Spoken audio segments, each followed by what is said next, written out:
Alright, so for number 7, we have the equation y prime minus 2 plus 2 over t times y, y double prime minus 2 plus 2 over t times y prime plus y 1 plus 2 over t times y prime equals e to the t. And we're given that y1 equals et is a solution of the corresponding homogeneous equation.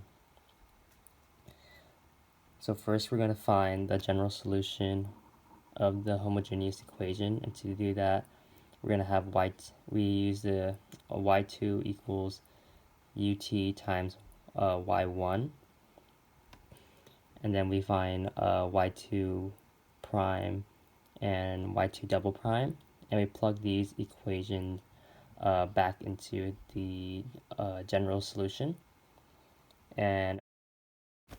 And I used a Punnett square to do the foiling. And then once we plug in the equations back in the general solution, we can combine the like variables and we'll cancel out, and we'll end up with u double prime times e to the t minus 2 over t u prime times e to the t equals 0. And then we're going to let v equal u prime and v prime equals u double prime. And then we're going to set, and then we're going to and we're going to solve for v, bringing all the values with v variable on the left side and all the values with the t variable on the right side, along with dt. And then we are going to integrate, and we're going to get ln v equals 2 ln t plus c. But since we're given that t is always greater than 0, we can remove the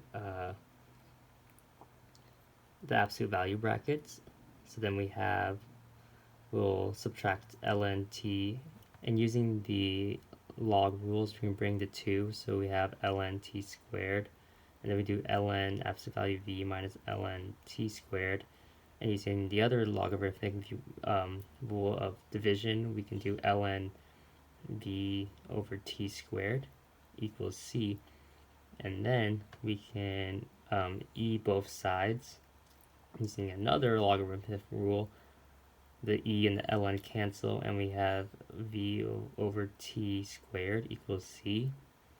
And then we set v equals c times t squared. But v is actually u prime, so we have du over dt equals c times t squared.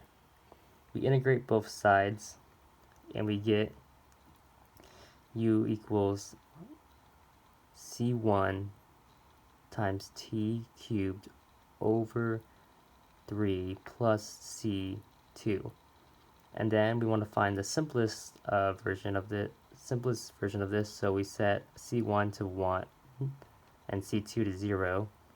So we get u equals t cubed over 3.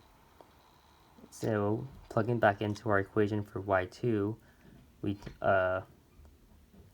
times it by y1. So y2 equals t cubed over 3 times e to the t. So our general solution is c1. Our general solution, adding both y1 and y2, we get c1. For part B, we're going to solve for the general solution, and to do that, we're going to find the partial solution, yp of ypt. And to do that, we're going to use the method of undetermined coefficients, and we're going to have our gt, et, and we're going to set yp of t to a times t squared times e to the t. And from here, we're going to find yp prime and yp double prime, and we're going to plug those back into our original equation. And then after that, we're going to combine like terms, and